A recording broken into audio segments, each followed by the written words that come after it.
अशोक भैया, एक छोटी सी समस्या आ गई है। रेखा के भाई ने अगले सप्ताह की ही हमारी मनाली टूर की बुकिंग की है। सॉरी भाई, मैं पिताजी को लेने घर नहीं आ पाऊंगा। सौरभ की बात सुनकर अशोक गुस्से से तिलमिला गया। वह चीखती आवाज में बोला, पर 2 महीने पहले मैंने तुम्हें पूछकर ही तो अपने सिंगापुर टूर की प्लानिंग की थी ना, और तुम मुझे अभी बता रहे हो कि घर नहीं आ सकते। वह भी मैंने सामने से फोन करके पूछ लिया तब। अब तुम ही बताओ, मैं पिताजी को कहाँ भेजूं? भैया, आपको रेखा का स्वभाव तो पता ही है, कितना जिद्दी है। उसने एक बार जो सोच लिया तो फिर भगवान भी उसके प्लान में रुकावट नहीं डाल सकते। और अगर अब मैंने उसे मनाली टूर कैंसिल करने की बात की तो वह आसमान सिर पे उठा लेगी। प्लीज़ मेरे घर में झगड़ा मत करवाओ। और रहा पिताजी का सवाल, तो इस बारे में आप पूजा से बात कर लो। वह पिताजी वहाँ रह लेंगे, उसका घर भी काफ़ी बड़ा है। अरे सौरभ, लेकिन इतने में फ़ोन कट गया। अशोक ने गुस्से से मोबाइल की स्क्रीन पर दिखाई दे रहे सौरभ के नाम की तरफ देखा। सौरभ का हमेशा यही रहता है। शादी होने के बाद से कभी भी उसने माँ और पिताजी की तरफ ध्यान नहीं दिया। सच कहें तो छोटा होने के कारण वह माँ और पिताजी का सबसे लाडला था, पर माँ और पिताजी को उसने कभी भी अपनी जिम्मेदारी नहीं माना। 2 साल पहले टीबी के कारण माँ चल बसी थी, पर उनकी बीमारी के दौरान उसने अशोक की एक पैसे की भी मदद नहीं की। और कुछ दिन पहले जब पिताजी को हार्ट अटैक आया, तब भी किसी अजनबी की तरह बस एक बार हॉस्पिटल में पिताजी से मिलने आने के सिवाय उसने कुछ नहीं किया। सौरभ ने पिताजी को पूजा के घर रखने के लिए कह दिया था, पर पूजा के बारे में अशोक संकोच कर रहा था। पूजा उनकी छोटी बहन थी। वह बहुत लालची और स्वार्थी स्वभाव की थी। जब माँ जिंदा थी तब माँ से मीठी मीठी बातें करके महंगी महंगी ज्वेलरी गिफ्ट लेती थी। आर्थिक स्थिति अच्छी होने पर भी उसने पिताजी से 15 लाख रुपए अपने पति के बिजनेस के लिए ले रखे थे, पर आज तक कभी वापस देने का जिक्र तक नहीं किया था। भाई बहन के बीच रिश्तों में कड़वाहट ना आए, यही सोचकर अशोक ने भी कभी इस बारे में पूजा से नहीं कहा। पर उसकी पत्नी सुमन बात ही बातों में कभी अशोक से, कभी अपने ससुर से इस बारे में बोल ही देती। अशोक उसकी इन बातों की तरफ ध्यान नहीं देता था। माँ के गुजर जाने के बाद से ही पूजा का अपने पिताजी और भाई भाभी से लगाव खत्म सा हो गया था। अशोक ने बेमन से पूजा को फ़ोन किया, पूजा, हम लोग सिंगापुर टूर पर जा रहे हैं। एक 15 दिनों के लिए पिताजी को तुम्हारे घर ले आऊँ क्या? अरे भैया, मेरी ननद आई हुई है डिलीवरी के लिए मेरे पास। अब आप ही बताओ, मैं उसका ख्याल रखूँगी या पिताजी का? नहीं नहीं, अगर उनको फिर से अटैक आ गया तो मैं कहाँ डॉक्टर के पास ले जाती फिरूँगी। इससे तो अच्छा तुम एक काम करो, जब तक तुम बाहर हो तब तक के लिए पिताजी को किसी वृद्धाश्रम में भेज दो, कोई दिक्कत नहीं होगी फिर। पूजा, हम 3 भाई बहनों के होते हुए भी पिताजी को वृद्धाश्रम में भेजना क्या अच्छा लगेगा? अशोक ने गंभीर स्वर में कहा। जो भी हो, पर मैं तो नहीं रख सकती उन्हें अपने घर। अगर आपको मेरी सलाह पसंद नहीं आई तो फिर तुम ही देखो क्या करना है। इतना बोलकर पूजा ने फ़ोन काट दिया। फ़ोन कटते ही सुमन ने पूछा कि पिताजी को कहाँ भेजेंगे? तो अशोक ने सौरभ और पूजा के साथ हुई बातों के बारे में बताया। यह सब सुनते ही हमेशा की तरह सुमन भड़क गई। हमने क्या ठेका ले रखा है पिताजी को संभालने का? इन दोनों की कोई भी जिम्मेदारी नहीं है क्या? उसका बोलना भी सच था।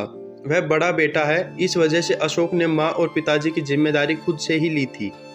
पहले माँ और उसके बाद पिताजी की बीमारी की वजह से वह दोनों कभी एक साथ बाहर भी नहीं जा पाते थे। कोई एक तो घर पर चाहिए था उनकी देखभाल के लिए।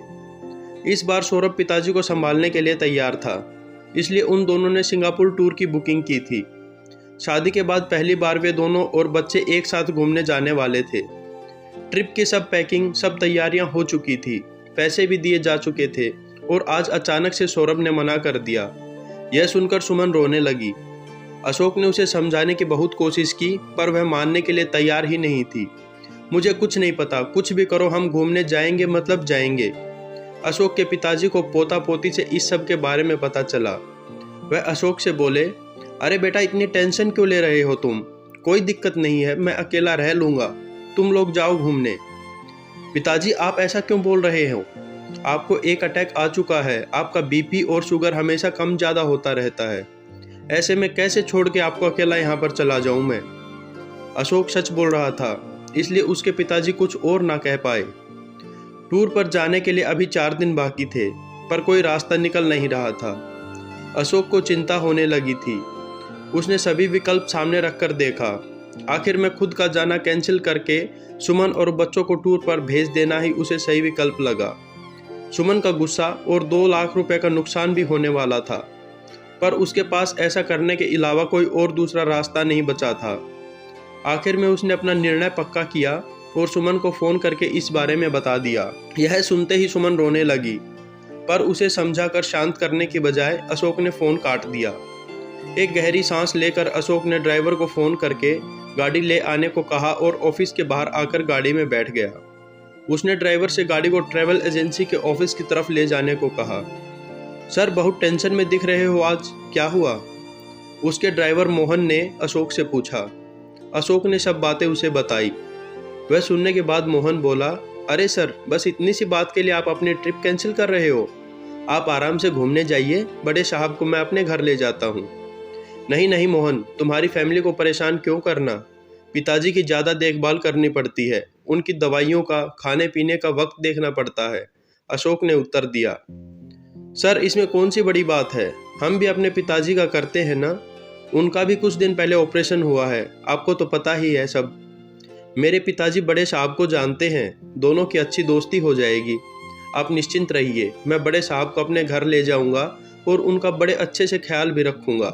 एक ड्राइवर के घर अपने पिताजी को भेजने का विचार अशोक को कुछ अच्छा नहीं लगा, लेकिन मोहन की बात सुनकर उसने पिताजी को ही पूछकर फैसला लेना ठीक समझा। ठीक है, चलो गाड़ी घुमाओ, हम पिताजी से ही पूछ लेते हैं, अगर वह मान जाते हैं तो मुझे कोई दिक्कत नहीं है। अशोक की बात सुनकर मोहन बहुत खुश हुआ। घर जाकर उसने बड़े साहब से पूछा तो वह भी उसके घर जाने को राजी हो गए। वह बोले कि अगर मोहन के परिवार को कोई दिक्कत नहीं होगी तो मैं जाने के लिए तैयार हूँ। उनकी बात सुनते ही मोहन ने तुरंत अपने घर पर फ़ोन लगाया। कुछ देर बात करने के बाद फ़ोन रखते ही वह खुशी से बोला, सब लोग बड़े साहब के आने की बात सुनकर बड़े खुश हैं। मेरे पिताजी तो बहुत खुश हुए आपसे मिलने की बात सुनकर। टूर के दिन मोहन बड़े साहब को अपने घर ले आया। बाद में वह अशोक और उसके परिवार को एयरपोर्ट पर छोड़ आया। घर जाते वक्त उसने अशोक को विश्वास दिलाया और कहा, चिंता मत करो साहब, बड़े साहब एकदम आराम से रहेंगे। अपने टूर के दौरान भी अशोक अपने पिताजी को फ़ोन करके उनका हालचाल पूछ लेता था। उनका हमेशा एक ही उत्तर होता, चिंता मत करो, मैं यहाँ पर ठीक हूँ। 15 दिन बाद जब अशोक ट्रिप से वापस आया तो मोहन उनको लेने के लिए एयरपोर्ट पर गया। अशोक ने अपने पिताजी के बारे में पूछा तो मोहन बोला, सर बिल्कुल मज़े में है बड़े साहब। मेरे पिताजी और बड़े साहब दोनों सुबह उठकर मॉर्निंग वॉक पर जाते थे, फिर दिन भर ताश और शतरंज का खेल खेलते थे, फिर शाम को मंदिर में जाकर भजन कीर्तन सुनते थे। बाकी बुजुर्ग नागरिकों के साथ पार्क में बैठकर बातें करते थे। 2 दिन पहले बड़े साहब को थोड़ा बुखार आया था, शुगर भी थोड़ी बढ़ गई थी, फिर उनको अस्पताल लेकर गया, अभी वो एकदम स्वस्थ हैं। हमें छोड़ने के बाद जल्दी से पिताजी को वापस घर ले आना, अशोक बोला। तो मोहन ने कहा कि साहब कम से कम 1 दिन तो और मेरे घर पे रहने दो ना उनको, बीमारी की वजह से उनकी ठीक से खातिरदारी भी नहीं कर पाया मैं। अरे अभी क्यों करनी खातिरदारी, इतने दिनों तक तुमने उन्हें संभाला वह क्या कम है, अशोक ने उत्तर दिया। ऐसा क्यों कह रहे हो साहब, अपने घर आए मेहमान को बिना खातिरदारी कैसे भेज दें? और आप यह मत कहिए कि मैंने उन्हें संभाला, मैंने कुछ अलग नहीं किया है। अच्छा ठीक है मोहन, जैसा तुम्हें ठीक लगे, ऐसा बोलकर अशोक ने उसे हाँ कह दिया। दूसरे दिन शाम को जब अशोक के पिताजी वापस घर आए तो वह बहुत खुश दिख रहे थे। उनके हाथ में एक थैली थी, सफारी सूट का कपड़ा था। यह देखकर अशोक बोला, अरे इसकी क्या ज़रूरत थी मोहन? नहीं कैसे सर, बड़े साहब को ऐसे बिना मान किए कैसे भेज देता मैं, मोहन ने कहा। तभी सुमन ने अशोक को अंदर बुलाया और कहा, सुनो जी, उसका एहसान मत रखना, कुछ रुपए दे दो उसे। अशोक को सुमन की बात सही लगी। उसने मोहन के घर जाकर 10,000 रुपये उसको थमा दिए। मोहन ने उसकी तरफ आश्चर्य से देखा और फिर वह 10,000 रुपये वापस अशोक की जेब में डाल दिए और बोला, यह क्या है सर? अरे पिता की देखभाल करने का कोई पैसा लेता है क्या भला? और हाँ, आगे भी अगर कभी ऐसा मौका आए तो बेहिचक बड़े साहब को मेरे पास भेज देना। मोहन की बात सुनकर अशोक का मन भर आया। उसने मोहन को गले से लगा लिया। 3-4 दिनों के बाद सौरभ और पूजा का फ़ोन आया। दोनों पूछ रहे थे कि टूर कैंसिल किया या फिर पिताजी को वृद्धाश्रम में रखा था। अशोक बस इतना ही बोल पाया, उस दिन असल मायने में मुझे भाई मिल गया था जिसने पिताजी का ख्याल रखा। अगर आपको यह कहानी पसंद आई हो तो इस वीडियो को लाइक करें और अपने दोस्तों के साथ शेयर करें। ऐसी ही और नई कहानियाँ सुनने के लिए story phone official YouTube channel को सब्सक्राइब करें। धन्यवाद।